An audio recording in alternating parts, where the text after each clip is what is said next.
Para lograr transformaciones estructurales y sociales en Nicaragua, tenemos que hacer las cosas diferentes. Conocer la verdadera historia nos llevará a construir una sociedad justa y equitativa y sin caudillos.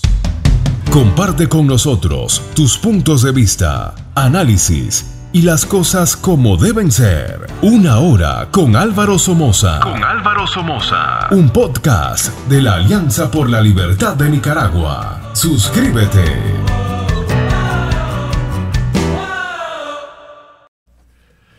Buenas tardes, queridos amigos nicaragüenses. Bienvenidos al nuevo programa Una Hora con Álvaro Somoza.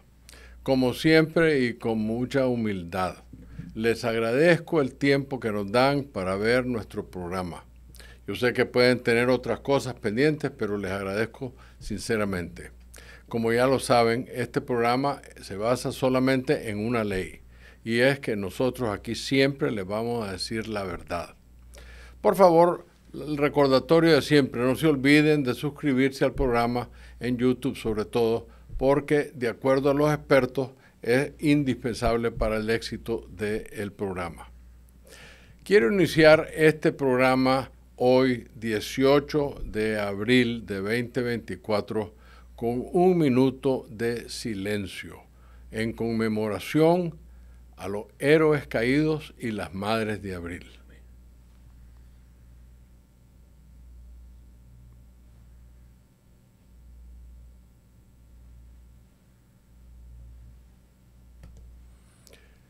Muchas gracias. Leí por ahí algo que me parece muy apropiado decirle a la dictadura Ortega Murillo y a los generales y comisionados de la policía, quienes son los que dan las órdenes criminales de hacerle daño a nuestro valiente pueblo, simplemente porque no están dispuestos de apoyarlos en su criminalidad.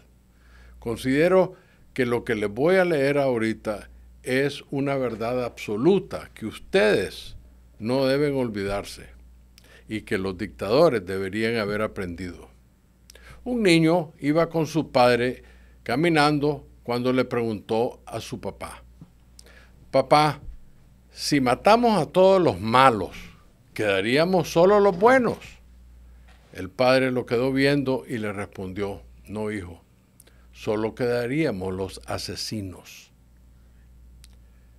Los Ortega Murillo deben de comprender que el camino no es la violencia, el camino es la educación.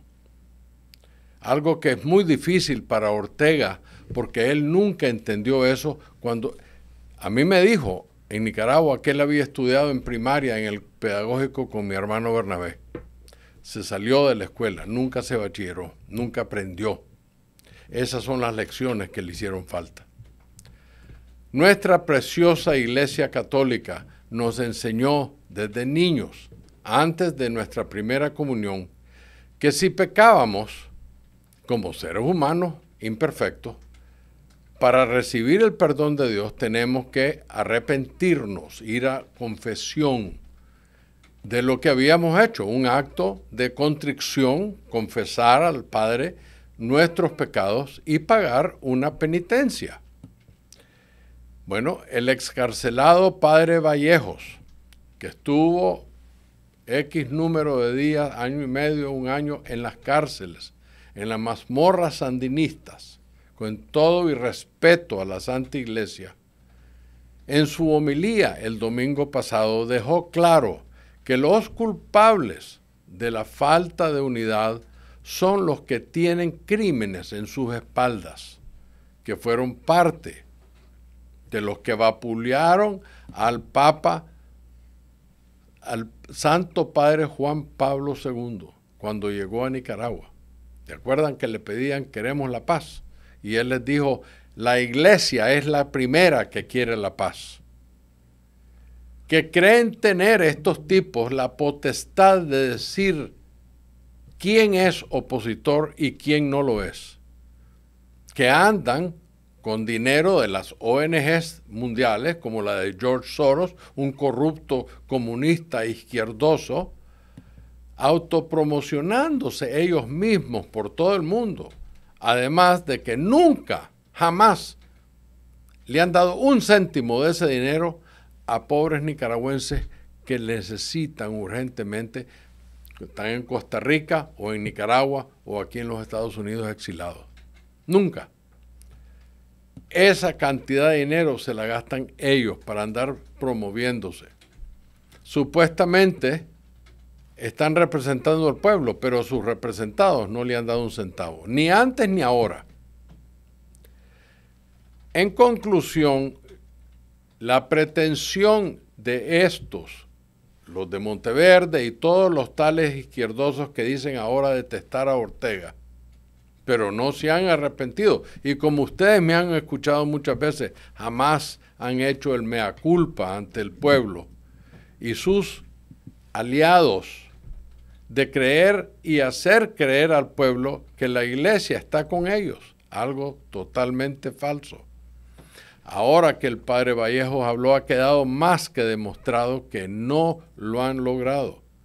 Siempre hay que tener presente que la Santa Iglesia ha visto pasar los cadáveres de sus enemigos por 2000 años en camino al cementerio, no sin antes descubrirlos y condenarlos por los crímenes contra los más humildes, los indefensos, como lo hizo, bien dicho, el padre Vallejo.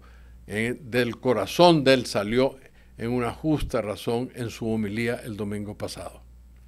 ¿Ok? Muy bien. Vamos a pasar a este programa porque creo que es importante que los nicaragüenses que vivimos en Dade County, que es el condado donde está la ciudad de Miami, entre muchas otras ciudades, están eligiendo un candidato para alcalde. Ahorita estamos en las primarias que se hacen en agosto y en noviembre se va a elegir el nuevo alcalde. Con nosotros se encuentra un señor que me da gusto introducirlo porque sé bastante de él. Le voy a hacer una entrevista, pero quiero que él nos cuente de él. El señor se llama Carlos Garín. Un placer, Álvaro. Mucho gusto. No, el gusto mío, de verdad, te lo juro de corazón, porque además fui admirador de tu padre. Gracias, muy amable. Sí. Entonces, él es un candidato republicano por la alcaldía del condado de Dade. Y donde se encuentra la ciudad de Miami, ya les dije. Ya con Carlos aquí al aire, me gustaría, si fuera tan amable, que nos diera un poquito de beneficio para la audiencia, una sinopsis, un poquito de tu vida, de tu trayectoria, claro. Un par de minutos para después entrar a las preguntas y respuestas. Bueno, con los avatares del tiempo, un par de minutos se me hace algo corto. 10 minutos, tenemos una hora.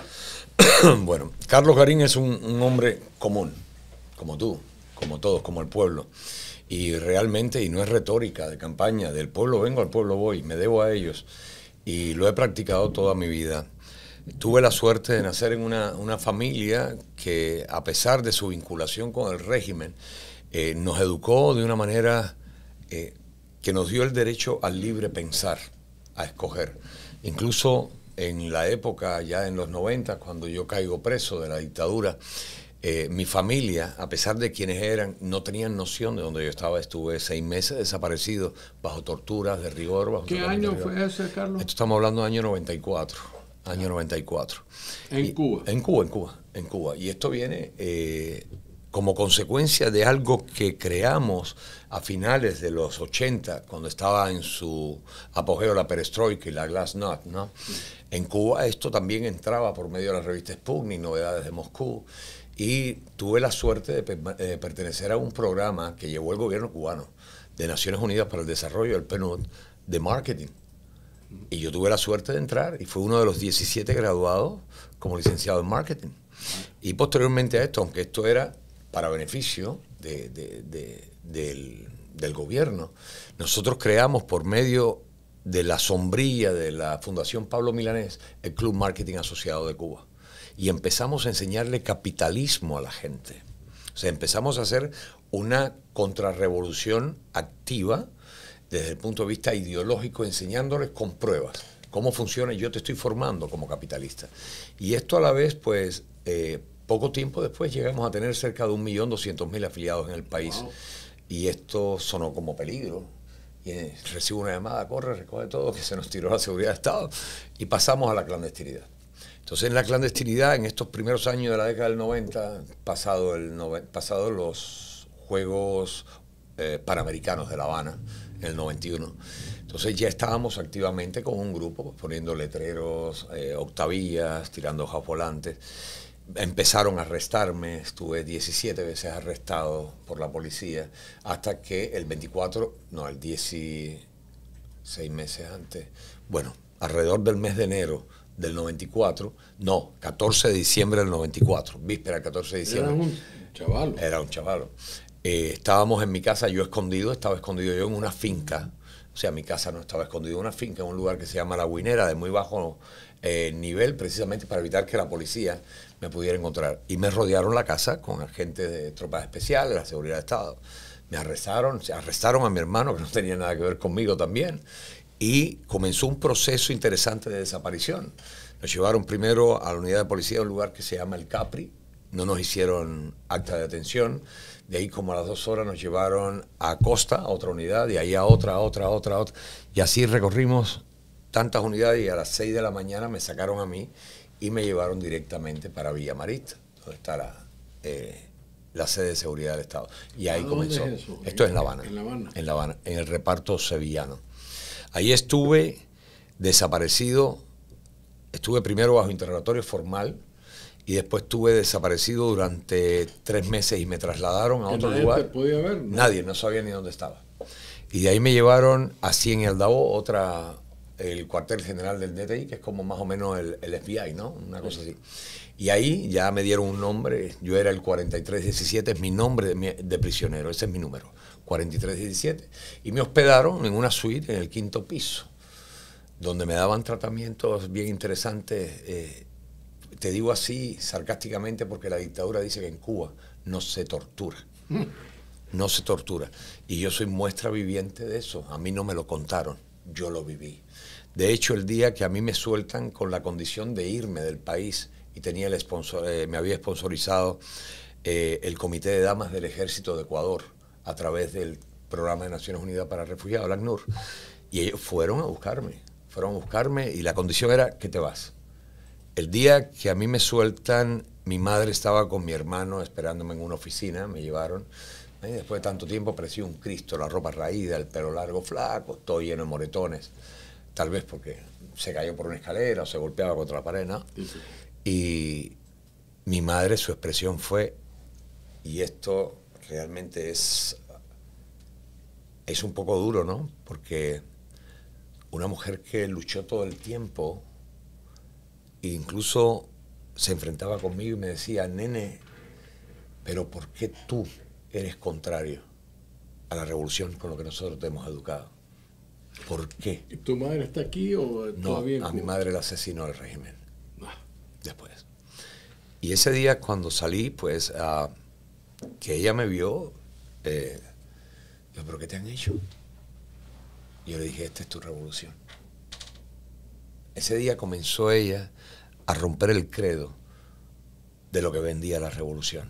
Esa revolución humanista, pro pueblo, proteccionista del pueblo. Nada de eso existe. La dictadura, como dictadura comunista en cualquier lugar del mundo, es nefasta, nefasta, y atenta contra lo más elemental de los derechos. Y eso es lo que tenemos por 65 años en Cuba. De ahí, bueno, salí, estuve en Venezuela, en Colombia, Ecuador, he vivido en 16 países distintos haciendo mi trabajo como actor, como periodista, como catedrático universitario. He tenido negocios de distintos tipos, hasta discoteca tuve, de restaurante, discoteca. Dime una cosa, ¿tú tienes hermano? Sí, tengo un hermano. ¿Estás en Cuba? No, en Cuba no tengo nada. Mi hermano yo lo logré sacar en el año 2003, 2001. Yo saqué a mi hermano de Cuba. Gracias a Dios. Mami estaba ahí todavía, Pero evidentemente yo siempre he tenido una postura muy frontal contra el comunismo, no solamente en Cuba.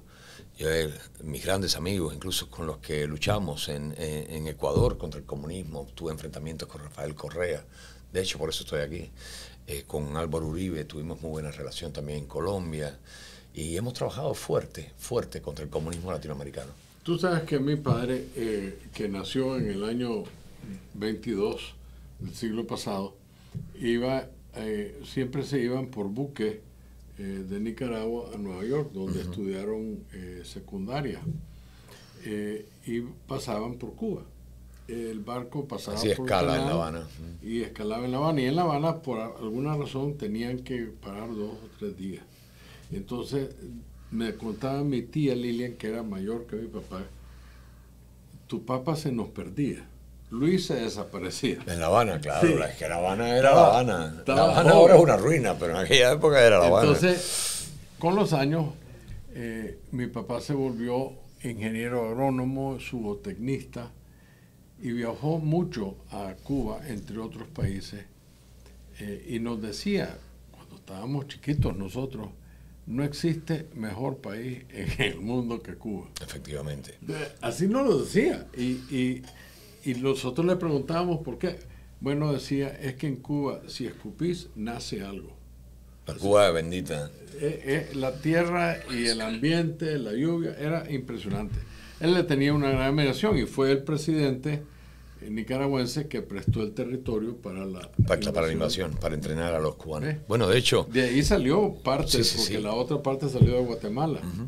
Pero pues siempre tuvimos una afinidad muy cercana con Cuba con Nicaragua, efectivamente. Con los cubanos.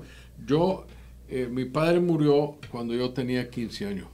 Y uno de los que me enseñaron a trabajar se llamaba Ernestino Abreu, miembro de la 2506.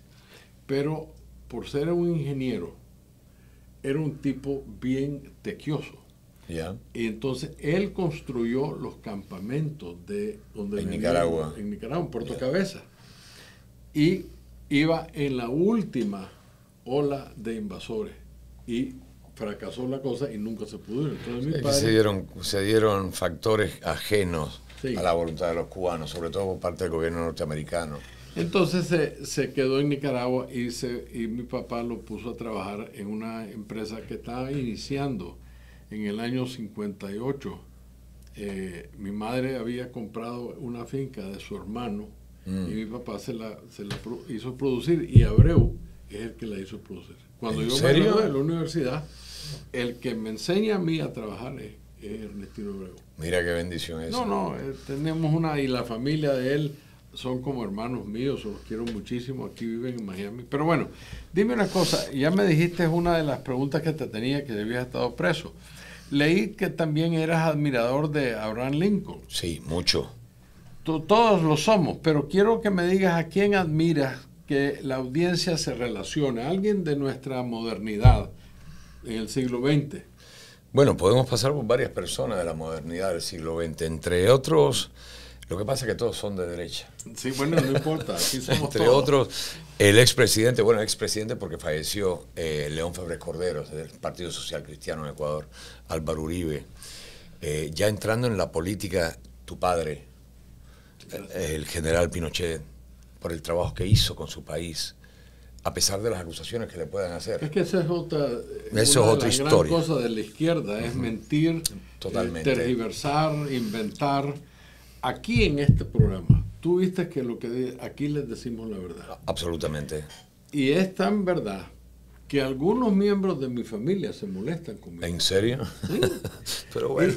Yo siempre les hago la alusión, ustedes están en contra de que sandinistas de los 80s sean líderes de Nicaragua hoy en día, porque tienen una cola enorme, nunca le han pedido perdón al pueblo porque lo que hicieron en los 80, entonces no los quieren.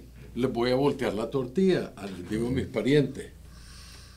¿Qué les parece? ¿Ustedes creen que en la Guardia Nacional no habían seres humanos indeseables que cometían crímenes?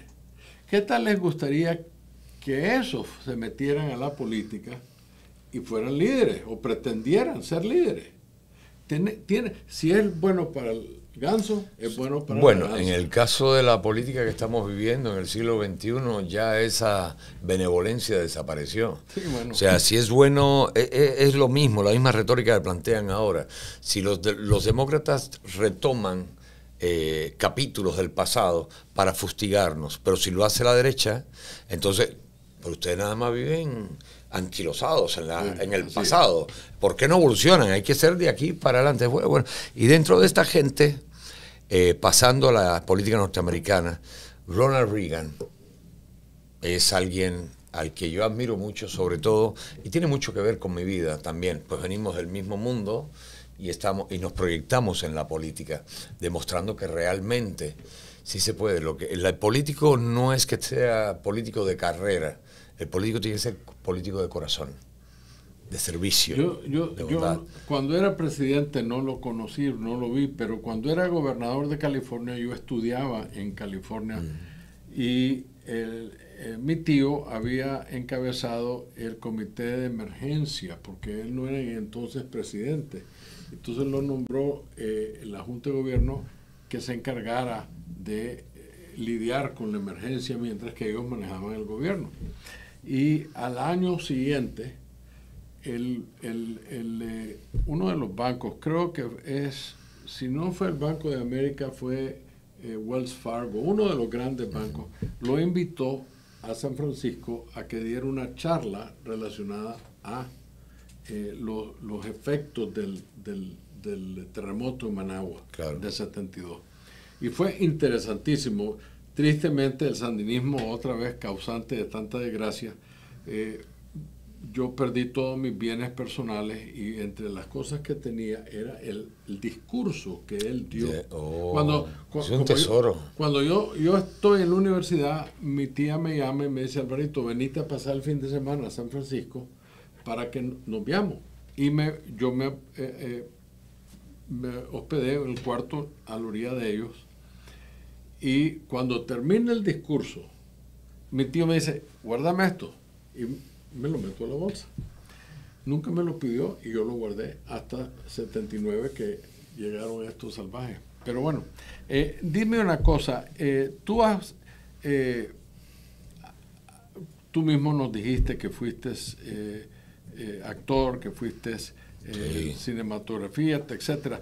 ¿Cuál ha sido tu vocación más preferida, que te ha gustado más? Se me olvidó una personalidad, Donald Trump. Ah, bueno, sí.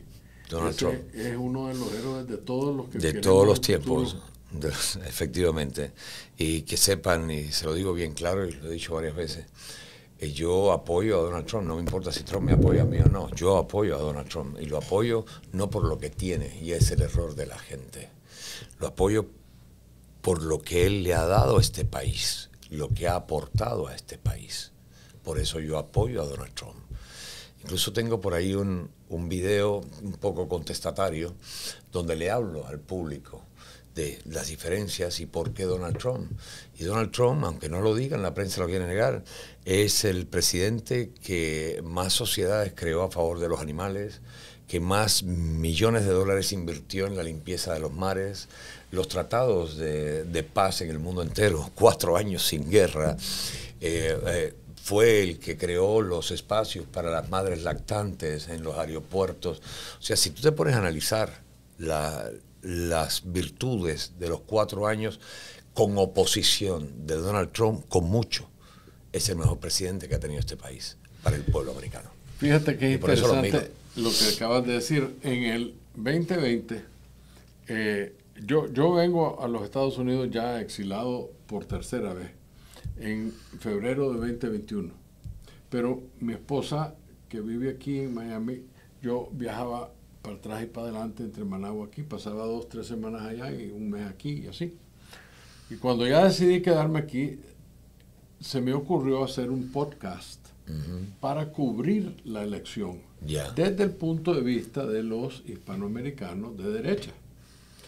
Y me puse a trabajar, a investigar eso que tú acabas de decir, las leyes que Trump causó. Lo que nadie dice. Óyeme, Es algo, a mí me impactó. Es impresionante. Porque no es tanto las leyes de derecha, es al revés, son las leyes de izquierda. Son leyes pro vida, leyes pro nación, leyes pro derecho. Fíjate que eran 126 line items que logré sacar de la información de cosas impactantes. Y claro, en el podcast yo lo decía, porque me salían a veces gente que llamaba de izquierda, ¿verdad? Y yo le dije, espérese un momentito.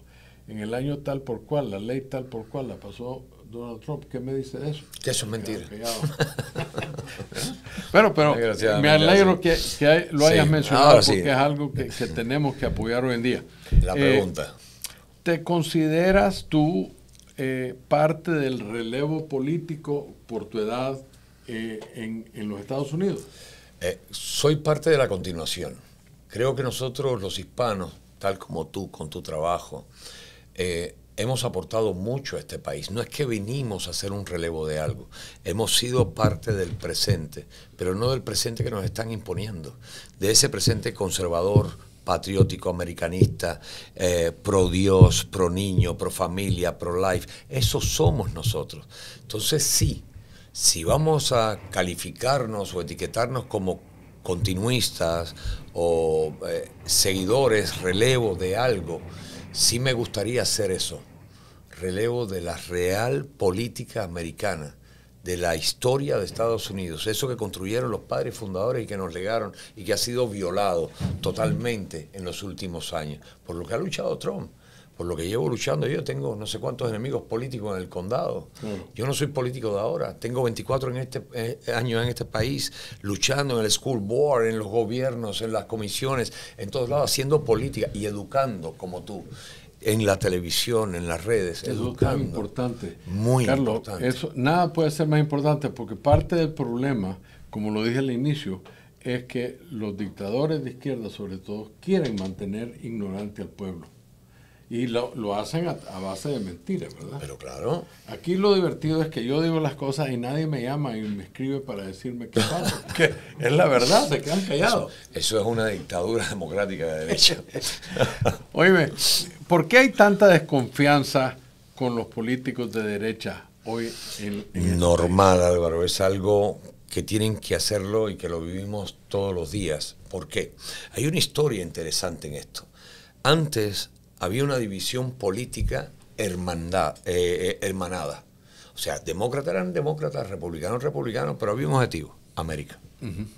Esto, a medida que fue penetrando la izquierda de extrema, o sea, con el marxismo cultural dentro de la política norteamericana, de las universidades norteamericanas, pues entonces esto empezó a cambiar, y no solamente cambió en el Partido Demócrata, sino que empezaron los intereses del Partido Demócrata, cómo penetrar al Partido Republicano, y ahí es donde viene el problema.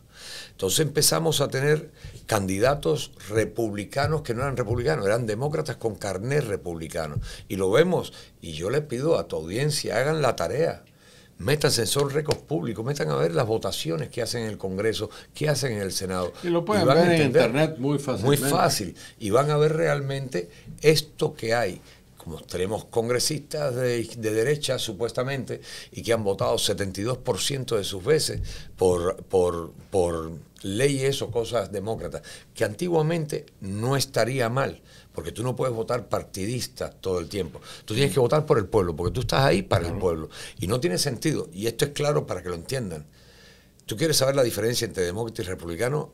El demócrata oprime al pueblo y luz para afuera. El republicano hace su política dura exterior y trae desarrollo y progreso al pueblo. Es ley. Pero con esta penetración tan violenta, estamos llenos de lo que se llaman rhinos o rhinos. Y son esta gente que, junto con la decadencia de todo el sistema político que tenemos en Estados Unidos, ha traído como consecuencia una desconfianza real. Y es súper interesante porque, mira, una de las frases favoritas de la izquierda es: la política es corrupta. ¿Para qué vas a votar si siempre salen los de siempre? Curioso, ¿no? Entonces tú lo repites y no votas. ¿Y quiénes se quedan? Los de siempre. ¿Quiénes son los que están? Y volvemos a lo mismo. Y lo vemos aquí en Miami con el reciclaje de los apellidos, de los nombres, constantemente durante los últimos 50 años. Los primeros 15 años fueron más o menos equilibrados, ¿no? ¿Y qué pasa? Que una nueva clase de cubanos, que era lo preponderante aquí, y sigue siendo todavía la mayoría, incluso de votantes, pues la revolución cubana, la dictadura, se dio cuenta de la importancia que tenía controlar el exilio de Miami. Fíjate que después de ese tiempo es que empieza el tubo de billete hacia Cuba, después de esos 15 años. Qué curioso. Entonces, dime una cosa, ¿siempre has estado en el Partido Republicano? Toda la vida. ¿Sí? De hecho, bueno, que hay mucha yo gente siempre he sido de derecha. Sí. De izquierda a derecha, sí, eso pasa. Los hombres corchos son muy, aunque sutiles, son muy comunes dentro sobre todo del Partido Republicano. Y algunos incluso no porque se hayan cambiado de partido, algunos incluso dentro del partido están, si hoy Trump está arriba son trumpistas, pero si Trump está en problemas se van para el otro lado. Eso es común. Y en nuestros candidatos también. ¿Por qué? Porque indudablemente hay un tema aquí que puede anotarte votos. Cuba, ahora son 3, Cuba, Venezuela y Nicaragua. Entonces manipulan y utilizan la historia, bueno, la historia no, porque casi siempre son ignorantes de la historia, pero manipulan los sentimientos y el dolor del pueblo cubano, del pueblo venezolano, del pueblo nicaragüense, y les venden oleadas de libertades y cosas que son imposibles. Continuamente. Y eso pasa cada 2 años, pero los pueblos no aprenden. Cada 2 años que tenemos elecciones, vuelven a lo mismo y prometen lo mismo, y son los mismos, y vuelven a lo mismo. Y lastimosamente, como se está renovando el escenario político, sobre todo en Miami, estamos viendo cómo utilizan la conveniencia, como la usó Daniela Cabas, ¿no? Levin Cabas, claro. La conveniencia de la libertad. Ahora mismo estaba medio de fiesta con el pueblo nicaragüense y elogiando casualmente a la parte equivocada. Tú sabes que aquí una de las grandes ventajas de este sistema de Internet es que lo ven miles, literalmente, 15, 20, 30 mil, 50 mil personas en el curso de un mes. Porque nosotros reenviamos el mismo programa a diferentes horas y los opositores no tienen cómo responder. No. Entonces, por primera vez estamos contando la historia. Y yo tengo un celular que lo abrí solo para el grupo que yo formé, que se llama la Alianza por la Libertad de Nicaragua. Genial. Y tengo 5 mil afiliados.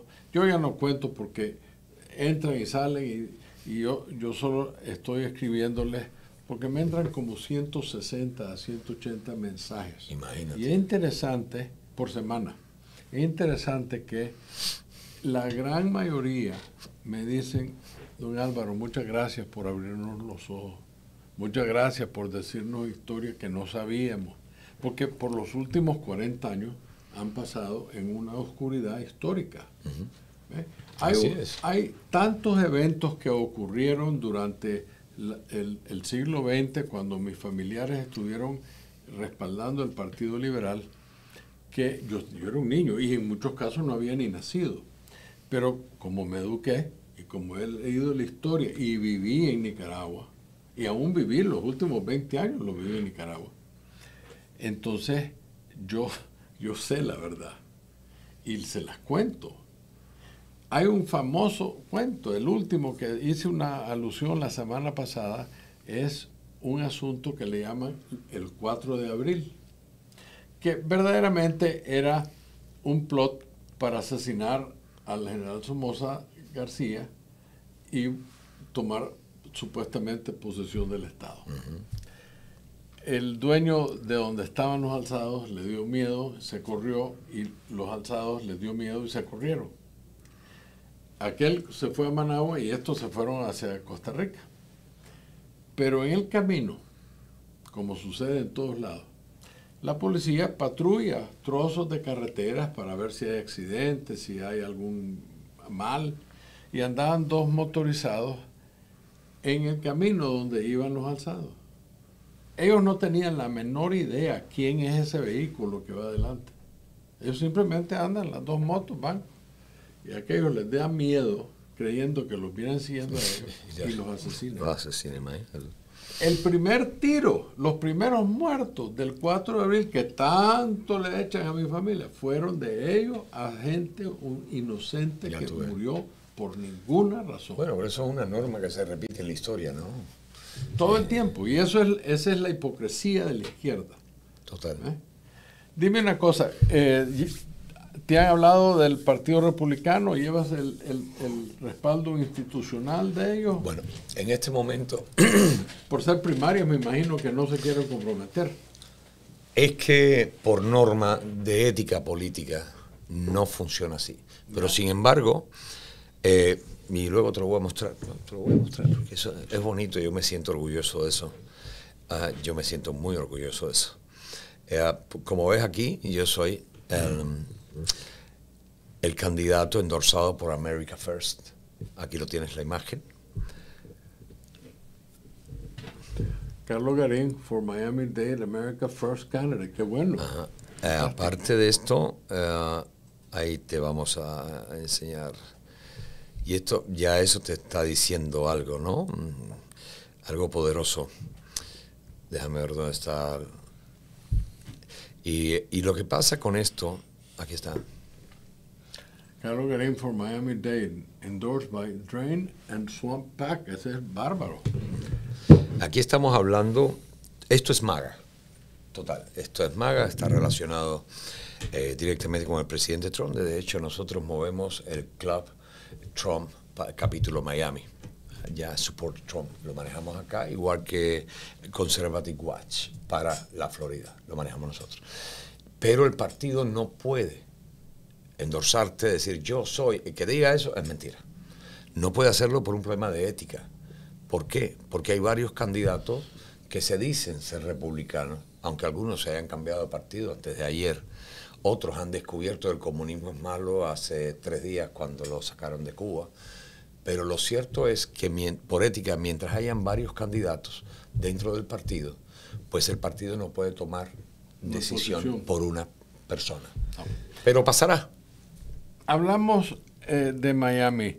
¿Qué harás por tu ciudad? O sea, ¿cuáles son tus vistas y el condado? ¿Qué es lo que tú buscas hacer acá? Mira, Álvaro, lo primero que hay que hacer aquí... No tenemos 2 horas. No. Por eso te voy a ir al grano.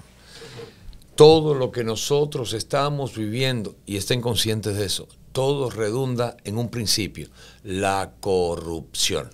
Ay, ¿ve? Ese es el principio. Dame la mano. Te voy a contar, te voy a interrumpir un segundo. La primera vez que yo me aventuré, porque me invitaron a escuchar a René García, el Gulfstream Park, hace 3 años. Yo jamás me he metido en política, pero estaba aquí, estaba haciendo mi podcast y única me invitó. Me pidieron que diera unas palabras. Y la primera cosa que yo dije fue eso. El problema más grande que hay en Latinoamérica e incluso en este país es la corrupción. No, en este país es peor. Sí. La corrupción. A mí me gusta repetir algo que yo lo dije muchas veces, pero se ha hecho célebre si se abusa un poquito de la memoria, nada más por pronunciamiento de Bukele. Cuando alguien le cuestionó esto y dijo, bueno, dinero hay. Lo que pasa es que la corrupción lo supera, claro. Y es la realidad. Y es el tema fundamental que tenemos aquí. Y que nos lleva incluso a coartar nuestras libertades, y la gente lo tiene que entender. Porque todos los problemas que tenemos inherentes a la economía, a los taxes, a la propiedad, a los altos precios de los productos, al mal servicio del condado y de las ciudades, al pésimo transporte, problemas con el tráfico, problemas con todo lo que tenemos problemas. No hay un lugar que miremos. Vamos a partir de una cosa, y yo le hice el ejercicio el otro día en un evento, que me hubiera gustado haberte invitado, pero ya te voy a mandar para el próximo que vayas y compartas con nosotros. Gracias. La cuenta es sencilla. Ahora todo el mundo habla, los neófitos en política, en materia de política, te hablan nada más del aeropuerto, que a mí no me interesa, y te hablan de las cosas que están ahora. Ya te explico del aeropuerto porque no me interesa. Y de los 12.000 millones de dólares de presupuesto del condado. Ese no es el problema. 12.000 millones suena duro, ¿verdad? Sí, pero no. Si yo te saco la cuenta, los 15 años que lleva, los últimos 15 años del condado Miami-Dade, son 168 mil millones de dólares. Wow. Estamos hablando, billions. Estamos hablando, es the same a lo que el gobierno norteamericano, demócrata que tenemos, ha enviado a Ucrania. El daño que le han hecho a este país, que todo el mundo lo ha constatado, con ese envío desmesurado de capital a Ucrania, ponlo en 15 años en el condado de Miami-Dade, ¿cómo no vamos a tener problemas? Ahora, ¿y por qué yo hablo de corrupción? Yo los invito, salgan a la calle y búsquenme 186 billones de dólares en las calles de Miami-Dade. Claro. No existen. ¿Dónde están? Ese es un tópico fantástico. Me alegro que lo hayas mencionado. Una de las cosas, ¿cómo incidirías como alcalde para ayudarle a erradicar a los infiltrados? Yo sé que ese es un deber del gobierno federal, pero... En parte. En parte. ¿Cómo tú como alcalde ayudarías a ayudarle al gobierno federal con los comunistas y los infiltrados que vienen a hacer... Mira, hablar en plataforma de campaña es fácil. El papel aguanta lo que le pongan. Sí. El problema es saberlo hacer. Y voy a retomar un pedacitito nada más del tópico anterior que me tocaste, porque va a linkearse de alguna manera. Porque cuando tú no tienes corrupción, tú tienes fondos para hacer las demás cosas. Vamos a empezar por ahí. Para combatir la corrupción, que es el mal estructural del condado y del país, no solo de América Latina, nosotros vamos a solicitar por orden ejecutiva una intervención federal en el condado. Yo voy a pedir una auditoría a 15 años en el condado de Miami-Dade. Ya hemos firmado de palabra con los 3 candidatos a sheriff más que se acercan más a la posibilidad de ganar. Yo no voy a decir nombres. Precisamente para ya crear alianzas sobre el trabajo que tenemos que hacer contra la corrupción, porque esto va a empezar a saltar a partir de esa auditoría. Va a saltar como chivo silvestre. Y bueno, hay que hacerlo. Uno viene aquí a servir. Y yo soy afectado. Te lo dije al principio del programa. Esa es una frase muy importante, que uno viene a servir. Yo soy parte del pueblo, soy doliente, soy de los que pagan multa, de los que pagan impuestos también. Entonces, ¿qué pasa? Si nosotros tenemos un capital, ya de hecho formamos un comité, tenemos una organización que te la voy a presentar después con mucho gusto, que se llama Hispanos por América, y que se diseñó de una manera que sirva de estructura de soporte independiente, sin recibir dinero del condado ni nada. Independiente, con estas nacionalidades que son fundamentales en la lucha contra el comunismo, porque son las más afectadas que hay: Cuba, Venezuela y Nicaragua. Y ahora vamos a tener que incluir a Colombia, no queda otra con lo que está. De hecho, ayer solicitamos al Congreso de los Estados Unidos la aprobación de la Ley de Defensa de la Democracia en América Latina, que es una ley que existe, donde cuando los pueblos y su democracia están en riesgo porque sus gobiernos son como esto que tenemos en Colombia, pues estos países firmantes pueden intervenir en favor del pueblo. Entonces, ¿qué pasa con esta organización?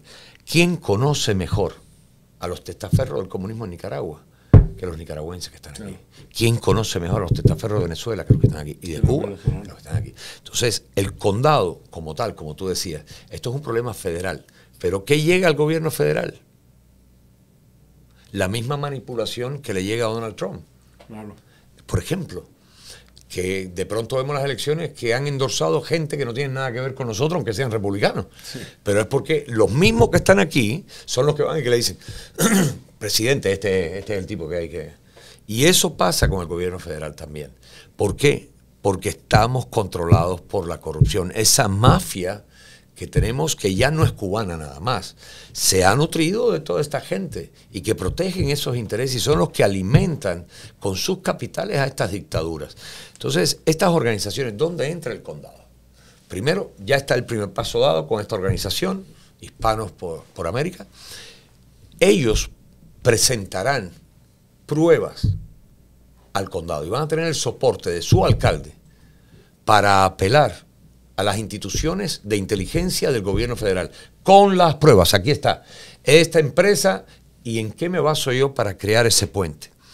Después del macartismo en la década del 50, se creó un comité especial y se crearon enmiendas. Una de ellas plantea, y se lo estoy vendiendo a la competencia, pero para que sepan por lo menos cómo se hace. porque una cosa es hablar, otra cosa es saberlo hacer. Enmiendas, entre ellos una en la que dice que cualquier empresa, o sea, persona jurídica o natural, que se demuestre que tiene vinculación con el Partido Comunista o con alguna dictadura o gobierno que represente esta ideología, pues eso califica para ser intervenido por el gobierno federal. ¿Ves? Entonces, no es que yo voy a cerrar tiendas o voy a andar tocando la puerta. ¿Tú eres comunista? Está cerrado. No, yo no soy un dictador, esto es un país de derecho. Pero tengo las bases que están sembradas para eso. Y por eso creamos esta institución que no estoy esperando a llegar allá, ya está creada. Y ya están trabajando. Porque tenemos aquí, en el condado de Miami-Dade, y que lo sepan, más de 1.236 empresas vinculadas con estos regímenes totalitarios. Una vez, y está esto calificado también, estas personas pues sean investigadas, pues sean puestas bajo jurisdicción de la ley, automáticamente por otras leyes que existen, esos capitales que se demuestran que son ilegales, porque pertenecen al pueblo de Nicaragua, claro, no a ellos, son congelados. Y esos capitales pueden ser, en medida que haya una administración responsable y probada, invertidos o reinvertidos en la causa de la libertad de nuestros pueblos. Esa es una gran cosa. En Nicaragua hubo mucha corrupción por parte del capital pesado, el capital grande, el gran capital que le llaman. Y no creo que lo hicieron en términos de, ok, vamos a ayudarle a la dictadura sandinista. Simplemente por el egoísmo empresarial, yo me alío con el gobierno y no me importa el pueblo. Pues algo de eso. Pero lucraron. Y que por supuesto. Entonces, tenemos que hacer una investigación. Dime una cosa, ¿en qué diferencia tu plan de gobierno con los que están compitiendo contigo? Primero, yo no tengo plataforma de campaña. Yo tengo un plan de gobierno. Esa es la gran diferencia. Explíqueme qué es eso. Esto mismo que acabamos de hablar. Está estructurado. Desde Affordable Housing ya está estructurado, es un plan de gobierno. Nosotros venimos trabajando en esto.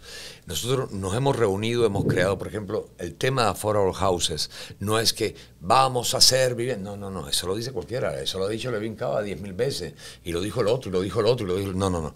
Está estructurado. ¿Cómo es? ¿Cómo funciona? De acuerdo a la densidad poblacional, de acuerdo a building, de acuerdo a las normas que hay. ¿Qué tenemos que cambiar del condado para que esto funcione? ¿Cómo bajar los impuestos? ¿Cómo resolver el tema de los impuestos de la propiedad? ¿Cómo resolver el esquema de funcionamiento del transporte? Todo está estructurado. Es un plan de gobierno para poner en marcha.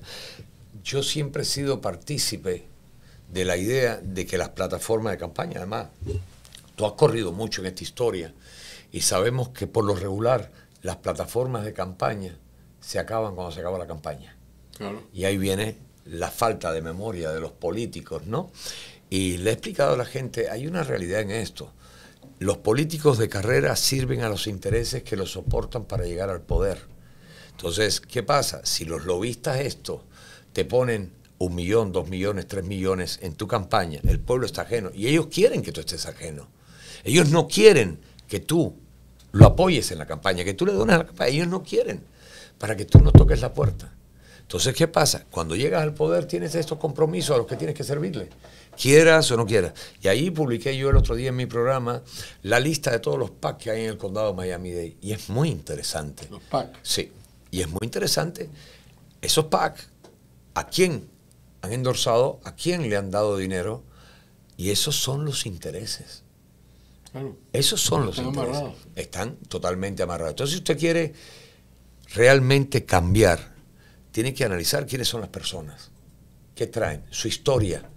Y sí, tú puedes cambiar, no te lo discuto, pero tienes que haber tenido una historia clara en tu vida, claro, que sea demostrable, algo palpable y que vaya en consecuencia con los intereses del pueblo.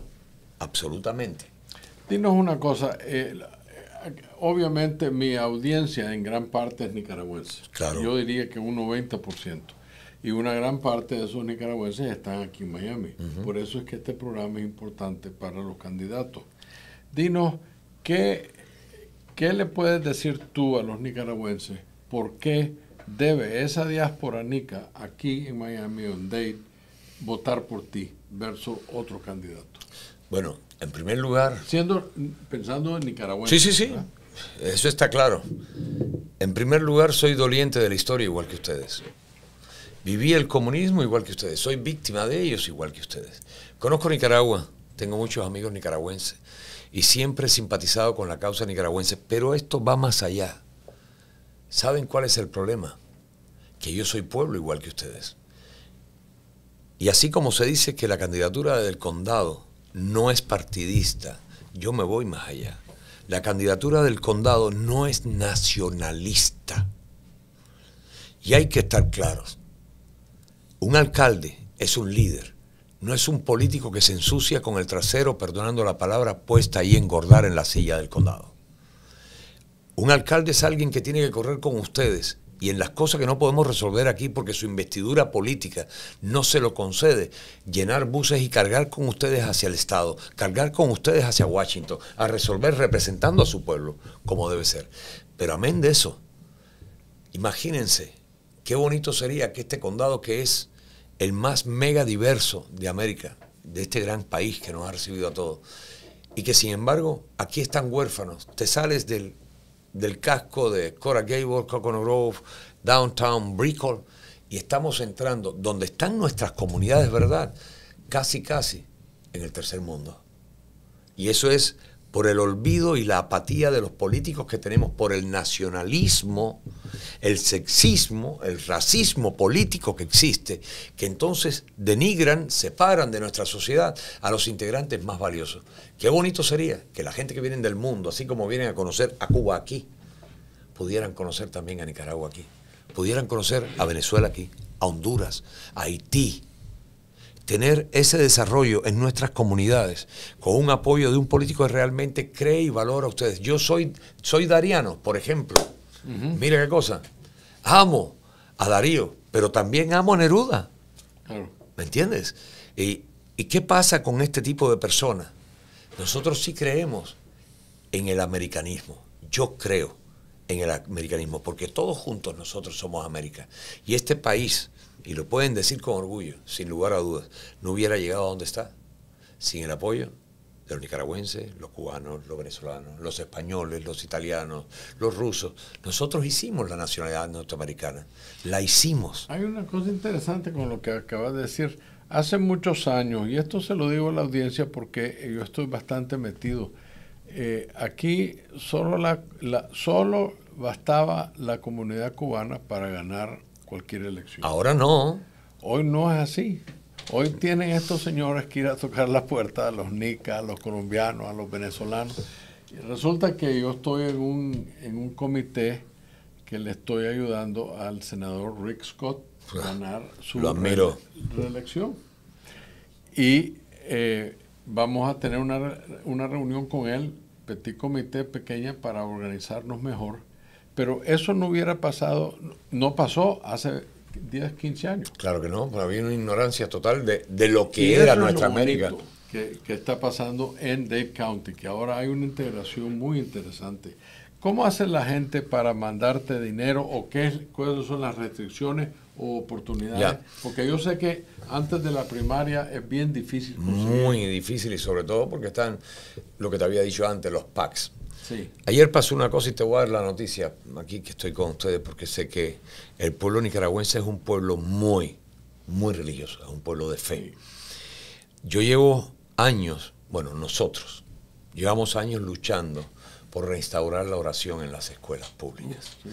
Ayer, aunque teníamos programa de campaña, como son las cosas de la trampa del establishment, a última hora nos enteramos que el tema H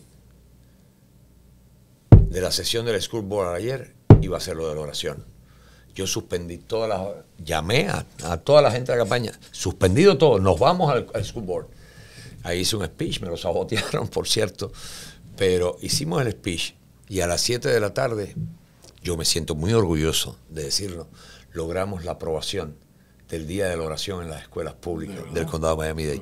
El 2 de mayo comenzará, así que felicidades. Eso es importantísimo. En Nicaragua teníamos una clase cuando yo estudié hasta el segundo año de secundaria que se llamaba moral y cívica. Claro, la cívica es importantísima. Entraron en sandinismo y Es que eliminaron.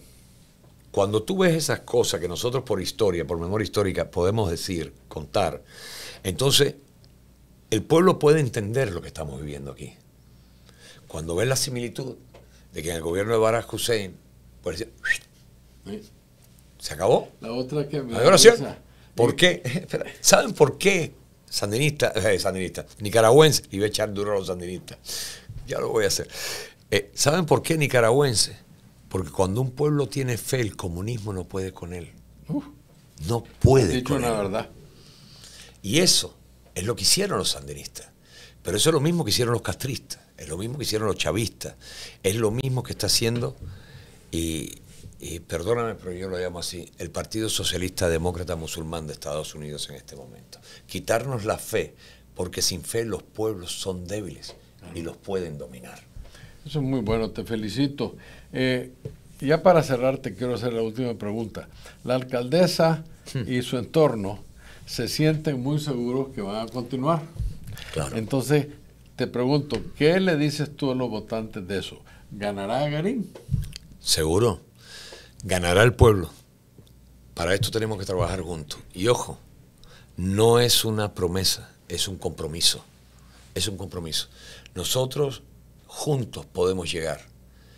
Podemos cambiar la historia. Y normal, aquí se ha publicado siempre que el problema de la política es la representación del dinero.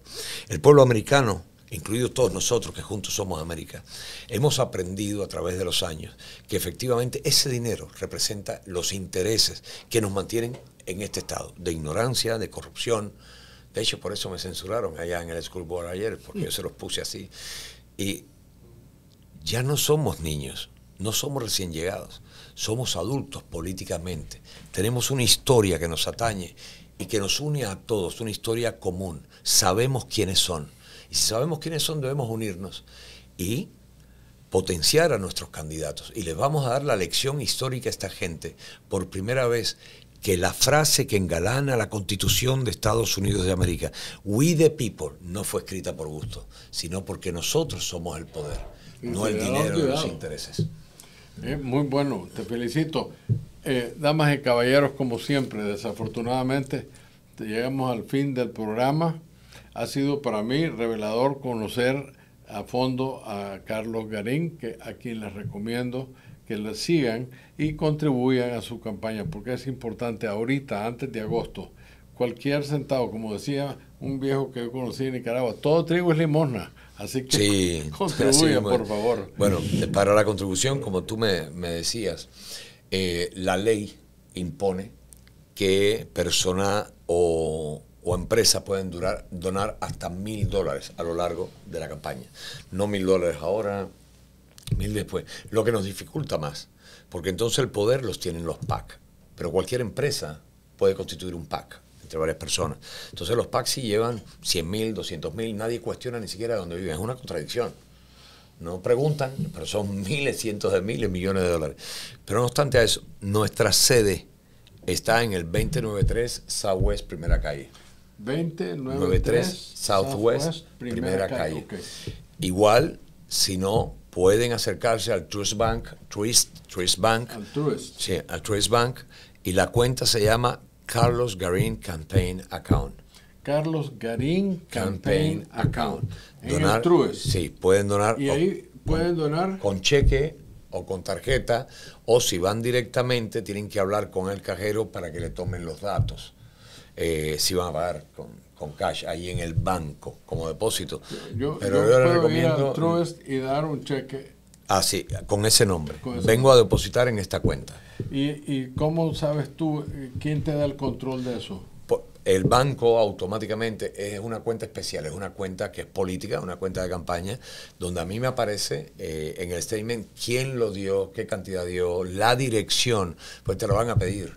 La dirección o la empresa, en caso que sea una empresa, el cheque, ¿no?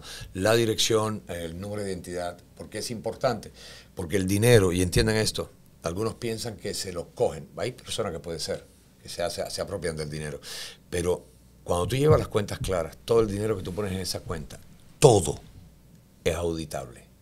y todo tiene que estar justificado con nombre, apellido, dirección de la persona que lo depositó. Que lo depositó. O sea que es muy transparente. Bueno, sí necesitamos dinero. Necesitamos que todos vayamos al Truest. Les agradezco una vez más la atención en este programa y recemos por los caídos hoy hace 6 años. Amén. Y las pobres madres que han sufrido, que todavía se me hace un nudo cuando pienso del salvajismo de mandar a asesinar a personas humildes, muchachos pobres que estaban marchando con 400,000 otros nicaragüenses el Día de las Madres, que es el 30 de mayo en Managua, con francotiradores. Imagínense ustedes, a más de 300 metros, 400 metros, sin saber a quién le pegaban. Asesinaron a 18 personas con 3 tiros, uno en la garganta, uno en la cara y uno en la nuca. Asesinados por este gobierno. Y eso, yo por eso tengo dificultad con la OEA, porque no me explico cómo no, basta eso. Si leen la Carta Panamericana, claramente Interamericana lo dice. No podemos respaldar un gobierno que viola los derechos humanos de sus ciudadanos. ¿Qué más violación que asesinar a 18 cristianos en una marcha pública? Por eso es que yo hago este programa. Lo hago porque estoy profundamente herido. Después de lo que mi familia sacrificó para el bienestar de este país, amén, ver a estos salvajes hacerle eso a Nicaragua no tiene nombre. Por ende, les pido que oremos por las almas de los caídos, que son por arriba de 400, todos los que están presos todavía, y las pobres madres que sufrieron las pérdidas de sus hijos. Que Dios bendiga a Nicaragua y te felicito y Dios te proteja y te dé mucha vida para adelante. Espero que te vaya bien en tu campaña. Voy a tratar de conseguirte fondos antes de agosto. Sería genial. Muchísimas gracias, damas y caballeros, y muy buenas tardes. Para lograr transformaciones estructurales y sociales en Nicaragua, tenemos que hacer las cosas diferentes. Conocer la verdadera historia nos llevará a construir una sociedad justa y equitativa y sin caudillos. Comparte con nosotros tus puntos de vista, análisis y las cosas como deben ser. Una hora con Álvaro Somoza. Un podcast de la Alianza por la Libertad de Nicaragua. Suscríbete.